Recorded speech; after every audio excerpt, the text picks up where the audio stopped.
கிறிஸ்து இயேசுவுக்குள் பிரியமான ஆராதனை டிவி நண்பன் நெஞ்சங்களே, தமிழகத்தில் பிறந்து தென் கனடாவில் பேராயராக உயர்த்தப்பட்டிருக்கிற சூசை ஜேசு அவர்கள் இயேசுவின் திரு இருதய ஆலயத்தில் பங்கு தந்தையாக இருந்த பொழுது எதிர்பாராத விதமாக தீ விபத்து நடந்து விட்டது. அந்த ஆலயம் தீப்பற்றி எரிந்து விட்டதாம். எனவே அங்கிருந்த பேராயர் அதை காண்பதற்காக, அதை பற்றி தெரிந்து கொள்வதற்காக விரைந்து வந்திருக்கிறார். ஆலயம் தீப்பற்றி எரிந்து கொண்டிருக்கும் பொழுது இந்த பங்கு தந்தையாக இருந்த நம்முடைய பேராயர் கண்ணீர் விட்டு அழுது அவருடைய முழு உள்ளமும் முழு இதயமும் அந்த எரிந்து கொண்டிருந்த ஆலயத்தை நோக்கி இருந்ததாக அந்த கண்ட பேராயர் அழகாக சொல்கிறார். இந்த பேராயராக உயர்த்தப்பட்ட மறைவுரை ஆற்றிய அந்த பேராயர் திருத்தூதர்கள் பணி புத்தகத்தில் 9வது அதிகாரத்திலே 5வது வசனத்தில் நீ துன்புறுத்தும் இயேசு நானே என்று பவுலடியாருக்கு காட்சியளித்து கடவுள் சொன்ன அந்த வார்த்தையை கோடிட்டு காட்டுகிறார். நீ துன்புறுத்தும் இயேசு நானே என்று சொல்லும் பொழுது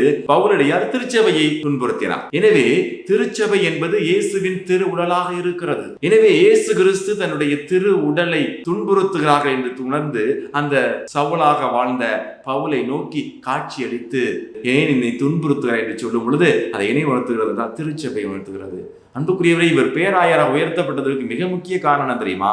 அவரிடம் கொடுக்கப்பட்ட மந்தைகளை, மக்களை தன்னுடைய உயிரை போல் நேசித்தார். திருச்சபை மீது அவர் கொண்டிருந்த அன்பு, கிறிஸ்து இயேசு மீது அவர் கொண்டிருந்த அன்பு, அந்த கண்களிலிருந்து கண்ணீரை அவர் சிந்துவதற்கு அந்த அளவுக்கு அன்பு மக்களே, அந்த ஆதி பழங்குடியின மக்களை நேசித்த ஒரு மாபெரும் குருவானவர் தான் இன்றைய பேராயர் சூசை ஜேசு அவர்கள். அன்புக்குரியவர்களே, இந்த பேராயர் சூசை ஜேசு அவர்கள் குருவானவராக இருந்த பொழுது, பங்கு தந்தையாக இருந்த பொழுது அந்த மக்களிடம் காட்டிய அந்த அன்பு பாசம் இன்று எத்தனையோ லட்சக்கணக்கான பங்கு தந்தையர்களுக்கு ஒரு எடுத்துக்காட்டாக அமைந்திருக்கிறது.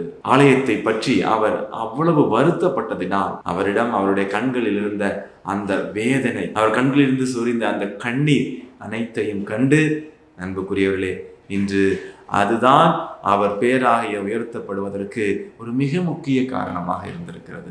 எனவே அன்பு நெஞ்சங்களே, குருக்களாகிய எங்களை போல் இருக்கின்ற அத்தனை குருக்களே, உங்களை கெஞ்சி கேட்டுக்கொள்கிறேன், உங்களிடம் கொடுக்கப்பட்ட மந்தைகளை நேசியுங்கள். நீங்கள் பணியாற்றுகின்ற அந்த பங்கு தலங்களை நேசித்து அந்த பங்கு ஆலயத்தின் மீதும் அந்த பங்கு மக்கள் மீதும் முழு கவனத்தை செலுத்தி அவர்களை நமது சொந்தங்களாக நேசித்து அவர்களுக்காக உழையுங்கள். நமது உயிரையும் கொடுத்து நாம் உழைப்போம். ஆண்டவர் நம்மை நிச்சயமாக மகிமைப்படுத்தி உயர்த்துவார். இயேசுவுக்கே புகழ், இயேசுவுக்கு நன்றி. மரியே வாழ்க.